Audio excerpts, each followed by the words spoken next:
전에 저희 교회 이 수요 예배 설교를 하러 왔던 김재용 선교사님이 계시는데, 이분은 필리핀 일로일로에서 이 선교 사역을 하시는 선교사님인데, 이분이 수요일 날 와서 저에게 책을 이렇게 하나 전해 주었는데, 산호섬 필리핀에서 일어난 이야기라는 이 사모님과 함께 쓴 그 책이었습니다.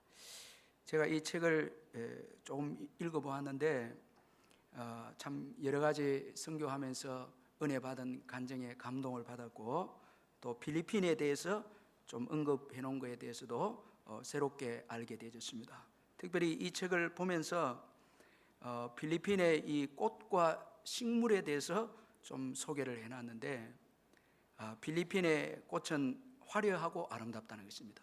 사실 열대지방을 가보면 인도네시아나 태국이나 이렇게 열대지방에 가보면 참 이 꽃들이 너무 예쁩니다.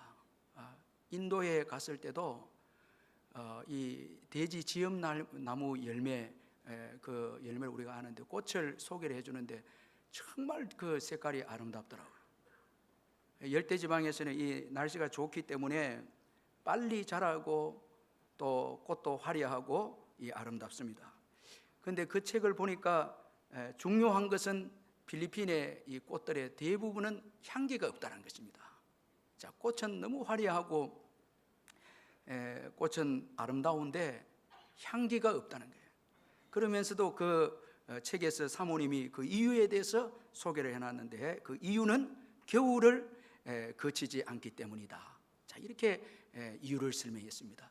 이 추운 날씨를 경험하지 않았기 때문에 꽃은 화려하고 아름다운데 향기는 없다는 거예요. 이 춥지 않기 때문에 향기가 없다는 거예요.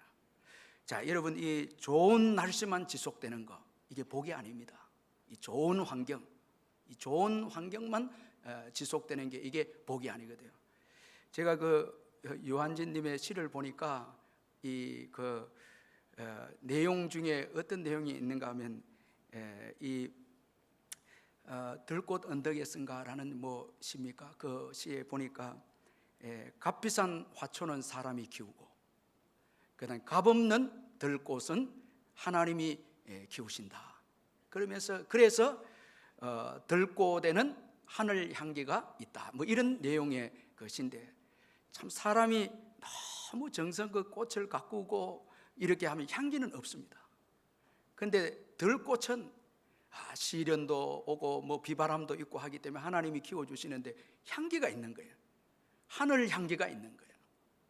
자, 우리의 신앙도 한번 돌아보면 너무 좋은 환경만 있는 분들은 예수 향기가 없습니다. 이 신앙의 향기를 찾아볼 수 없습니다. 그런데 시련과 고난 가운데서 그 믿음을 뚫고 나온 분들 보면 이 신앙의 향기가 있습니다. 예수의 향기가 있어요. 온유가 있고 겸손이 있고 참 아름답습니다. 이 고난을 통과한 신앙, 여기에는 예수의 향기가 있거든요. 참 그저 문제 없이 자란 분들에게는 신앙의 향기가 없어요. 그 대신 사람 냄새는 납니다. 신앙의 냄새는 없습니다. 자, 이처럼 우리의 신앙 생활에 있어서 시련과 고난, 이 풍랑, 이것은 신앙의 향기를 바라는 성도가 되는 중요한 도구이다라는 것을 기억할 필요가 있습니다. 오늘 본문에서도 보면 풍랑을 통해서 예수님을 올바르게 알게 되는 제자들에 대해서 결론적으로 말씀하고 있습니다. 오늘 본문은 떡 5개와 물고기 2마리로 큰 무리들을 먹이는 기적을 베푸신 예수님께서 즉시 제자들을 채촉하여 배를 타고 건너편으로 가도록 아주 급하게 건너편으로 내보내는 내용에 대해서 말씀하고 있고, 그리고 예수님은 홀로 기도하시기 위해 산으로 올라가셨습니다. 자, 오병이어의 기적을 베푸고 난 다음에 아주 급하게 제자들을 배를 태워서 건너편으로 가도록 했고, 예수님도 급하게 산으로 홀로 올라가셨습니다. 자, 예수님께서 이렇게 하신 이유는 사람들 때문이었습니다. 오병이어의 기적을 경험한 사람들이 예수님을 억지로 임금으로 삼고자 했습니다. 자, 이 땅에서 배고픔을 면하게 해주니까 바로 이 땅의 임금이 되어달라고 억지로 예수님을 임금으로 세우고자 했을 때 예수님께서 거절하시고 산으로 급히 가셨습니다. 요한복음 6장 15절에 보면 그러므로 예수께서 그들이 와서 자기를 억지로 붙들어 임금으로 삼으시는 줄 아시고 다시 혼자 산으로 떠나가시니라, 그렇게 말씀하고 있습니다. 자, 우리 예수님은 사람들의 인기를 멀리 하셨습니다. 왜냐하니까 인기에 사로잡히면 하나님의 뜻을 이루지 못하기 때문이에요. 이 세상의 왕으로 오신 분이 아니고 십자가를 지시고 부활하셔서 하늘 왕국을 건설하시기 위해서 오신 예수님이시기 때문에 사람들의 인기에 예수님께서는 피해버리셨습니다. 자, 여러분 신앙생활 할 때 가장 위험할 때가 언젠가 하면 하나님의 기적을 경험했을 바로 그때입니다. 그리고 하나님의 축복을 받았을 때입니다. 이때 사람들의 인기가 주어집니다. 이로 인해서 교만해지고 하나님의 뜻을 잃어버리게 되어집니다. 그러므로 축복의 때에 예수님처럼 홀로 조용하게 하나님께 나아가서 기도하는 것이 중요하고요. 그 기도하면서 주의 뜻을 묻는 거예요. 이 땅에서 내가 무엇을 해야 합니까? 기도하는 것이고, 그리고 축복의 자리에 머물러 있기보다 그 자리를 떠나서 섬기는 자리로, 우리 예수님께서 제자들을 배에 태워서 건너편으로 보낼 때는 그 건너편에 또 사역이 있습니다. 섬기기 위해서 빨리 보냅니다. 자, 축복의 자리에서 인기를 누리기보다 섬기는 자리로 빨리 가도록 그렇게 예수님께서 제자들을 재촉하셨습니다. 자, 그래서 예수님은 제자들에게도 재촉하여 배를 타고 건너편으로 가도록 하셨고, 그리고 자신도 산에 홀로 들어가셔서 기도하셨습니다. 그런데 배를 타고 가던 제자들은 바람으로 일어난 이 풍랑 때문에 큰 고생을 하게 되었습니다. 24절, 오늘 본문 24절에 보면 배가 이미 육지에서 수울이나 떠나서 바람이 그스름으로 물결로 말미암아 고난을 당하더라, 그렇게 말씀합니다. 자, 예수님의 인도함을 받아서 지금 가는데 풍랑이 주어졌습니다. 자, 여러분 오늘 우리가 주님의 인도함을 받고 살아도 풍랑이 있습니다. 그러나 산에서 기도하시던 예수님은 풍랑 가운데 고생하는 제자들을 보고 계셨습니다. 다 보고 계셨습니다. 자, 그리고 밤 사경에 예수님은 바다 위를 걸어서 제자들에게 오셨습니다. 자, 오늘 이 본문과 같은 내용을 기록한 마가복음 6장 48절에 보면 바람이 그스름으로 제자들이 힘겹게 누워졌는 것을 보시고, 자, 기도하면서 보셨습니다. 그리고 밤 사경쯤에 바다 위로 걸어서 그들에게 오사, 이렇게 마가복음에서 말씀하고 있습니다. 자, 기도하면서 제자들을 봅니다. 그리고 이제 제자들이 힘들 때 그때 이제 예수님께서 이제 풍랑 위를 걸어서 바다 위를 걸어서 제자들에게 오셨습니다. 여러분, 예수님은 제자들의 고난을 다 보셨습니다. 따라서 오늘 우리들의 고난도 보고 계심을 믿으시길 바랍니다. 그리고 예수님은 밤 사경에 오셨습니다. 자, 여러분 이 밤 사경은 요즘 시간으로 새벽 3시에서 6시입니다. 새벽 시간에 오셨습니다. 자, 저녁에 배를 태워서 보냈는데 풍랑이 일어나서 많이 시달리고 정말 힘든 시기를 이제 지날 때 예수님께서 오셨습니다. 좀 일찍 오셨으면 좋았는데 예수님께서 새벽에 오셨습니다. 자, 이때는 제자들이 자신의 노력과 힘을 포기한 절망의 시간입니다. 자, 우리가 힘이 있을 때는 예수님 오시지 않거든요. 와도 여러분 예수님 의지하지 않습니다. 여러분 좀 물질을 의지하고 사람 의지하고 뭐 이럴 때는 응답이 안 오더라고요. 이제 다 여러분 의지할 거 끊어지게 되고 내 힘과 노력 한계를 느끼고 내려놓을 때 예수님이 오십니다. 왜냐하면 그때 주님을 의지하기 때문에. 여러분 우리 예수님 그걸 아시기 때문에 우리가 의지하던 거 다 내려놓을 때 예수님이 오신다는 거예요. 자, 그리고 새벽입니다. 이게 참 은혜되거든요. 새벽에 오셨습니다. 여러분 새벽기도 오시기를 주의 이름을 축원합니다. 조금 더 크게 할 수 없나요? 새벽에 오시는 거예요. 새벽에. 여러분 저녁에는 울음이 기숙할지라도 새벽에 여러분 기쁨을 주신다는 자비입니다. 이 새벽은 새벽에 도우시리라. 이게 주님의 자비거든요. 저녁에는 슬픔이 있고 근심 가운데 잠이 들 새벽에 날마다 그 주님의 자비와 여러분 그 주님의 사랑을 그게 무궁하기 때문에 아침마다 새롭다니. 그래서 또 하루를 살게 하시는 거예요. 자, 우리가 절망할 때 그 절망이 끝이 아니고 내일이 또 있습니다. 주님의 은혜 가운데 내일이 있습니다. 그래서 새벽은 하루 시작 아닙니까? 또 힘을 주시고 은혜를 주시고 그러면서 또 믿음으로 살도록 그렇게 하십니다. 자, 우리가 절망할 때 찾아오시고 또 우리가 포기할 때 주님은 찾아오셔서 포기가 아니야, 이 위로해 주시는 거예요. 하나님의 사랑은 여러분 풍랑보다 더 큽니다. 고난보다 더 큽니다. 풍랑을 덮고 남습니다. 여러분 이거 잊지 말아야 됩니다. 또한 예수님은 풍랑 위로 걸어서 오셨습니다. 이 풍랑 위로 걸어서 오셨습니다. 자, 바다와 바람을 창조하시고 주관하시고 다스리시는 예수님이시다. 이거 보여주고 있습니다. 예수님은 창조주 하나님이십니다. 바다도 지으셨고 바람도 주관하시고, 그러니까 여러분 바다 위를 걸어서 오신 예수님이십니다. 자, 여러분 우리 예수님은 창조주 하나님이십니다. 우리의 모든 문제를 주관하신 분이십니다. 그리고 그 풍랑을 걸어서 오셨습니다. 풍랑을 통해서 오셨습니다. 이게 또 위로가 됩니다. 자, 문제를 통해 우리에게 오십니다. 문제를 밟고 우리에게 오십니다. 그래서 여러분 곰곰이 생각해 보면 문제는 복입니다. 주님이 오시는 통로입니다. 주님이 오는 길입니다. 이거 잊지 말아야 됩니다. 이 F.B. 마이어 목사님이 이런 말을 했습니다. 그분은 다가오실 때 우리가 두려워하는 요소들을 사용하신다. 파도가 배를 위태롭게 하고 있었지만 예수께서 그들에게 걸어오셨다. 우리의 삶에는 우리가 두려워하는 사람들과 상황들이 있지만 이것들을 통해 그리스도를 바라본다면 우리의 삶의 가장 큰 복이 그것들을 통해 올 것이다. 자, 여러분 풍랑 때문에 예수님이 오신 거예요. 그래서 오신 거예요.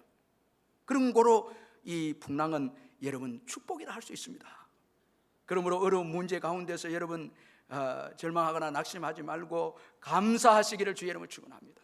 풍랑이 와도 찬양하고 감사하시길 바랍니다.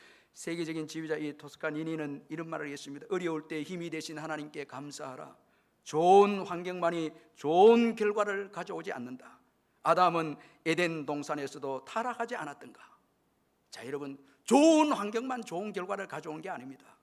풍랑과 같은 환경에도 주님이 함께 하시면 여러분 좋은 결과가 낫게 됨을 믿으시길 바랍니다. 그게 더 감사하는 거예요. 그리고 예수님은 사랑의 하나님이셨습니다. 자, 이게 오늘 너무 은혜가 됩니다. 자, 제자들은 풍랑 위로 걸어오시는 예수님을 유령이다 무서워했습니다. 예수님은 즉시 안심하라 내니 두려워하지 말라. 안심하라 내니 두려워하지 마라. 자, 이런 유령이다고 무서워했을 때 예수님께서 안심하라 내니 두려워하지 마라. 자, 무서워하는 제자들을 안심시키는 예수님이십니다. 따라서 예수님의 이 바다 위로 걸으시면 자기 과시가 아닙니다. 여러분 이방 신들처럼 여러분 자기 과시를 여러분 거짓으로 마귀에게 여러분 마귀를 통해서 거짓으로 과장하고 나타내는 이방 신들과 다른 분입니다.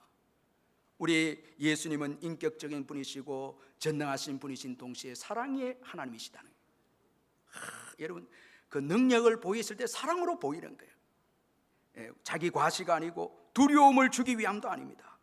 풍랑 중에 있는 제자들을 보호하시기 위해서였습니다. 그리고 그들의 신앙의 성장을 위함이었습니다. 오늘 이 결론적으로는 제자들의 믿음이 성장합니다. 풍랑을 통해서 성장합니다. 사랑의 예수님이십니다. 보호하시고 책임져 주시고 훈련하시는 예수님이십니다. 자, 여러분 이거 우리가 꼭 잊지 마시고 풍랑 가운데서도 예수님의 사랑을 조금도 의심하지 마시기를 주의 이름으로 축원합니다. 이 주님의 사랑을 의심하면 안 돼요. 풍랑 중에서도 주님의 사랑을 의심하면 안 돼요. 주님은 여러분 안심하라 내니 두려워하지 마라 그렇게 말씀하고 계십니다. 자, 여러분 그런데 오늘 본문에 보면 이 베드로가 예수님의 말씀을 이 사랑의 주님의 말씀을 전적으로 신뢰하지 못한 것 같아요. 안심하라 내니 두려워하지 말라 이렇게 말씀했을 때 이 베드로가 예수님에게 주여 만일 주님이시거든 나를 명하사 물 위로 오라 하소서 이렇게 말씀하고 있습니다.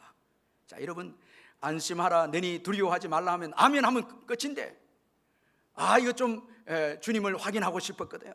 그래서 만일 주님이시거든 나를 명하사 물 위로 오라 하소서 이렇게 예수님에게 말씀합니다. 우리 예수님은 이런 베드로에게 오라 그렇게 말씀하십니다. 자, 이에 베드로가 배에서 내려서 물 위로 이제 걸어서 예수님께로 갑니다. 아주 이 놀라운 기록이, 여러분, 놀라운 사건이 기록이 되어 있습니다. 29절에 보니까 오라 하시니 베드로가 배에서 내려 물 위로 걸어서 예수께로 가니 말씀하고 있습니다. 자, 여러분, 오늘 이 말씀에서 오라, 이 말씀이 중요합니다. 예수님의 말씀이 중요합니다. 여러분, 예수님의 말씀이 없이 행동하는 것은 믿음이 아닙니다. 여러분, 말씀도 없이 믿습니다. 물 위로 걸으면 안 됩니다. 그건 죽습니다. 여러분, 말씀이 있을 때 순종하는 거예요. 말씀이 여러분 이 근거할 때 믿음이 주어집니다. 말씀이 없는 것, 이건 믿음이 아닙니다. 아무리 내가 믿습니다 해도 이건 믿음이 아닙니다. 여러분, 예수님이 말씀하실 때, 여러분 그때 행동할 때 놀라운 역사가 일어납니다. 여러분, 예수님의 말씀이 중요합니다. 오늘 오라 이 말씀을 볼 때 얼마나 중요합니까? 먼저는 창조입니다. 여러분, 예수님의 이 말씀에는 창조의 은혜가 있습니다. 이 예수님이 베드로에게 물 위로 오라 했을 때 베드로는 물 위를 걷게 되었습니다. 이건 창조적 행위입니다. 이건 누가 여러분 물 위로 걸을 수 있습니까? 말씀에 순종해서 행동했을 때 창조적 여러분 이 역사가 일어나게 되어졌습니다. 자, 여러분, 예수님의 말씀은 창조의 역사를 일으킵니다. 여러분, 이 말이 중요하거든요. 예수님의 말은 오늘 우리들의 말도 창조의 능력이 있습니다. 좀 우리는 불완전한 말이지만 말을 함부로 하면 안 돼요. 여러분, 오라 했을 때 여러분 창조의 능력이 나왔습니다. 여러분, 이 하나님의 말씀을 붙잡고 믿음으로 살 때 창조의 은혜를 경험하게 될 줄 믿습니다. 광야에서 길이 나고, 여러분 광야에서 여러분 만나가 주어지고, 광야에서 바위에서 물이 터지는 역사들이 일어납니다. 말씀의 창조적 은혜입니다. 잊지 말아야 됩니다. 그래서 날마다 말씀에 큐티하는 게, 주님의 음성을 듣는 게 창조적 은혜가 있습니다. 말을 함부로 하면 안 됩니다. 우리 성도들도 여러분 이 믿음의 말을 해야 되고 말씀에 근거한 말을 하는 게, 이게 중요한 것이거든요. 함부로 말하다가 이거 여러분 창조적, 이 말은 창조적 이 성격이 담겨져 있는 거예요.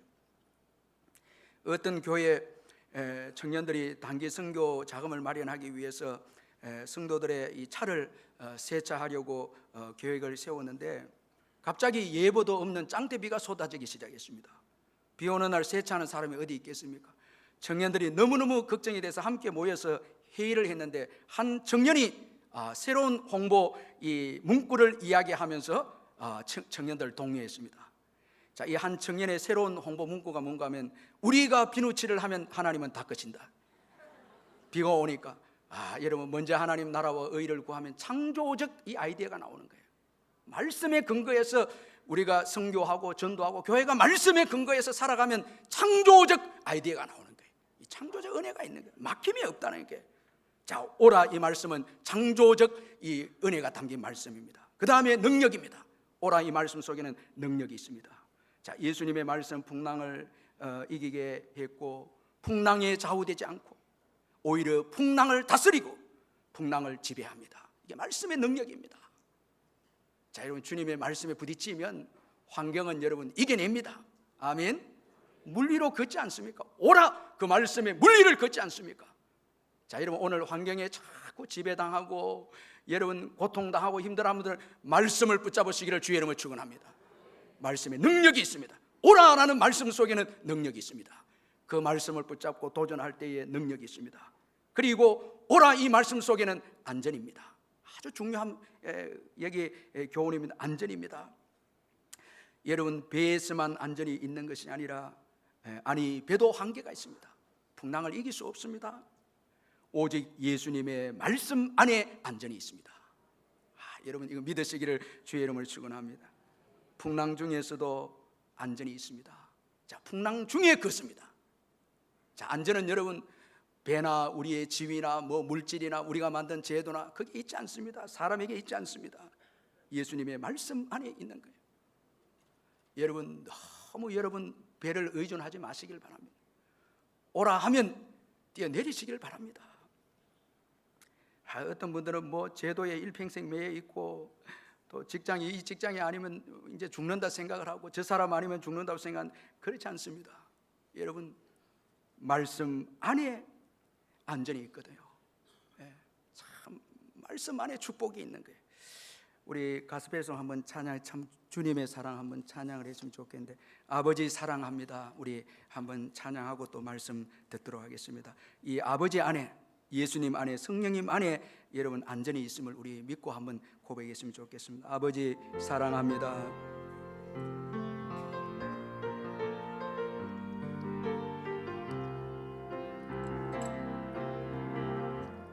아버지 사랑합니다. 아버지 사랑합니다.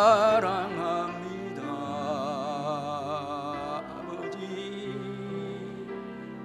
경배합니다. 아버지 채워주소서. 당신의 사랑으로. 예수님 사랑합니다. 예수님 사랑합니다. 예수님 경배합니다. 예수님 채워주소서. 당신의 사랑으로. 성령님 사랑합니다. 성령님 사랑합니다. 성령님 경배합니다. 성령님 채워주소서. 당신의 사랑으로. 여러분, 아버지의 사랑 안에 안전이 있습니다. 아버지의 말씀 안에 안전이 있고, 거기에 축복이 있고 위로가 있고 은혜가 있습니다. 그런데 오늘 이 본문에 보면 베드로는 바다 위로 걷다가 바람을 보고 무서워한 나머지 바다에 빠지게 되었습니다. 그는 소리질러 주님께 도움을 구했습니다. 주님께 도움을 구했습니다. 이때 예수님은 즉시 손을 내밀어서 그를 붙잡아 주셨습니다. 즉시 손을 내밀어 그를 붙잡아 주셨습니다. 그러면서 예수님은 베드로에게 아주 중요한 말씀을 하셨습니다. 믿음이 작은 자여 왜 의심하였느냐. 이런 아주 중요한 말씀입니다. 붙잡아 주면서 믿음이 작은 자여 왜 의심하였느냐, 그렇게 말씀합니다. 자, 여러분, 이 말씀 속에는 모든 문제는 믿음의 문제이다라는 거예요. 풍랑의 문제가 아니다는 거예요. 믿음의 문제이다는 거예요. 왜 믿음이 작으냐, 왜 의심하느냐. 자, 믿음의 문제이다는 거예요. 풍랑의 문제가 아니다는 것입니다. 자, 더 중요한 것은 믿음이 작은 것이 문제라는 거예요. 자, 믿음이 작기 때문에 지금 여러분 풍랑 가운데서 아주 고통해하고 있다는 것입니다. 무서워하고 담대하지 못합니다. 그러므로 오늘 저와 여러분 믿음을 점검해야 하는 거예요. 우리 자신을 돌아보는 거예요. 자, 여러분, 베드로를 건져주면서 베드로야 풍랑이 매우 컸지, 풍랑 가운데 너 고생했구나, 그렇게 말하지 않고 믿음이 작은 자여 왜 의심하였느냐. 자, 믿음이 문제라는 거예요. 믿음이 문제라는 거예요. 자, 여러분, 우리 자신을 돌아봐야 한다는 거예요. 우리 자신을 돌아봐야 한다. 너 믿음을 좀 키울 수 없겠니? 자, 여러분, 우리가 오늘까지 예수를 믿어 변화되지 않고 좀 더 사랑의 사람으로, 좀 더 인내의 사람으로, 좀 더 나누면서 좀 더 믿음의 사람으로 그렇게 우리가 성장한다면 풍랑을 이기는 거예요. 믿음의 사람으로 성장한다면 이길 수 있다라는 거예요. 그런데 여러분, 믿음이 작은 자여 왜 의심하였느냐. 자, 이게 베드로의 믿음에 대해서 관심을 가지고 있습니다. 자, 우리의 믿음에 대해서 관심을 가진 예수님이십니다. 자, 이거 우리가 잊지 말아야 합니다. 믿음의 사람으로 변화되십시다. 아멘, 아멘. 믿음의 사람으로 변화되는 거예요. 자, 여러분, 여태까지 예수 믿고 믿음 생활했다면, 아직까지 믿음이 없다면 믿기로 결심하고, 또 죄악을 짓고 살아갔다면 이제 죄악을 버리고 성결한 사람으로. 자, 환경을 지금 보는 게 아니라 베드로 자신의 믿음 없음을 예수님께서 보고 있습니다. 너 좀 큰 그릇이 될 수 없겠니? 믿음의 큰 사람이 좀 될 수 없겠니? 언제까지 의심하겠니? 결단하는 거예요. 자, 결단하는 거예요. 여러분, 우리 자신이 변하는 거 이거 쉽지 않잖아요.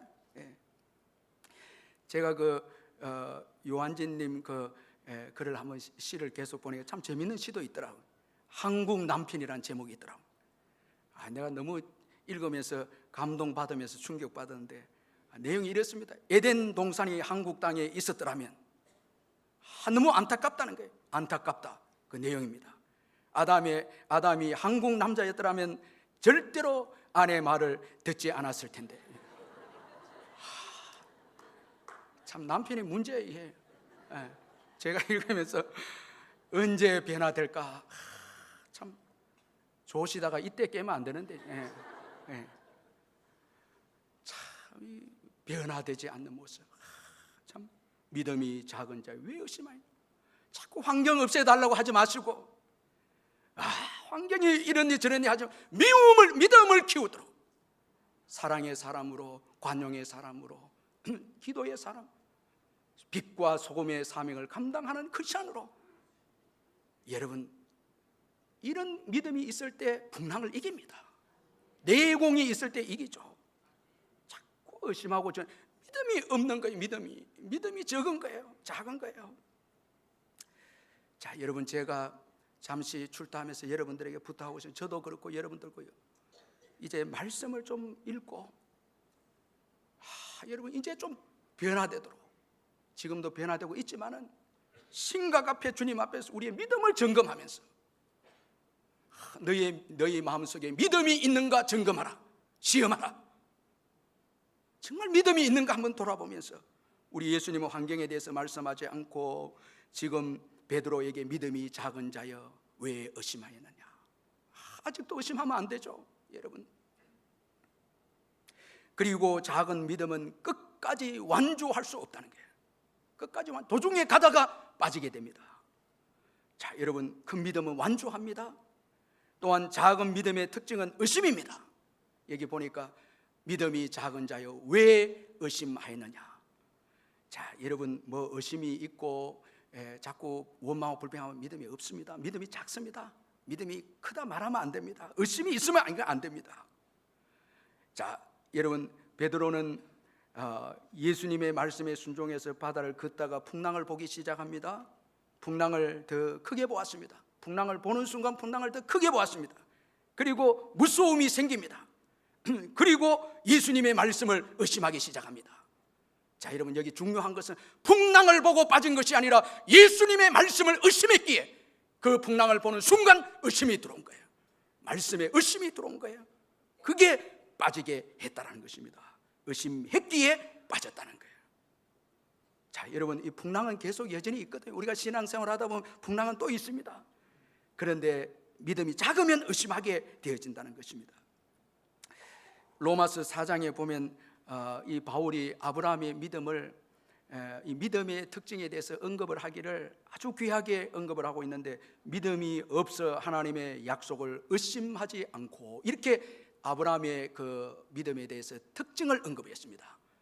유명한 대사도 바울이 아브라함의 믿음을 평가하면서, 로마서에서 아브라함의 믿음을 평가하면서 그는 말하기를 믿음이 없어 하나님의 약속을 의심하지 아니했다. 이런 믿음 가졌으면 얼마나 좋겠습니까, 여러분? 이 대사도가 여러분 믿음의 선진 아브라함의 믿음을 평가하면서 믿음이 없어 하나님의 약속을 의심하지 않고 이렇게 평가하고 있습니다. 여러분, 얼마나 하나님의 큰 일을 합니까? 이삭을 얻게 되어지고 이삭을 바치게 됩니다. 여러분, 위대한 일을 감당하는 아브라함입니다. 믿음이 크니까 여러분 큰 일을 감당하고, 시험도 하나님의 사랑으로 감당을 합니다. 시험 속에 하나님의 사랑이 있음을 믿습니다. 믿음이 크기에 모든 것이 하나님의 사랑이라는 거예요. 이삭을 바치는 것도 하나님의 사랑이라는 거예요. 믿음의 연단을 위한, 나의 연단을 위한 사랑이라는 거, 이걸 믿는다는 거예요. 이게 믿음입니다. 모든 고난의 은총이 있고 나의 연단을 위한 도구이다, 이렇게 받아들인다는 거예요. 자, 오늘 이 본문에 보면 예수님은 이 베드로를 구출해 주시고, 그리고 베드로의 믿음이 작음에 대해서 말씀하셨습니다. 이 순서가 참 중요합니다. 31절 같이 한번 우리 읽어보도록 하겠습니다. 31절 시작. 예수께서 즉시 손을 내밀어 그를 붙잡으시며 이르시되 믿음이 작은 자여 왜 의심하였느냐. 이 예수님의 참 사랑을 더 느낄 수 있는 그 말씀인데, 자, 여러분, 그 빠져 있는 자를 바로 책망하면서 건져주지 아니하고 먼저 건져주시고 그 다음에 믿음에 대해서 말씀합니다. 이게 사랑이지 않습니까? 우리가 그 아빠를 보면은 아이들 자전거 훈련시킬 자전거 타도록 할 때 붙잡아주고 밀다가 지가 막 발부동 치다가 쓰러지려면 아빠가 뛰어갑니다. 다 뛰어가서 아이를 잡아줍니다. 여러분, 아이들이 떨어질 때 좋다고 그런 아빠들이 어디 있겠습니까? 다 보고 있는 거예요. 독수리가, 어미 독수리가 새끼를 둥지에서 밀어내고 나는 훈련을 막 시키게 합니다. 그러다가 이 새끼가 바위에 부딪히게 될 때 그때 와서 또 낚아칩니다. 다 사랑이 먼저 있고 그 다음에 믿음의 훈련입니다.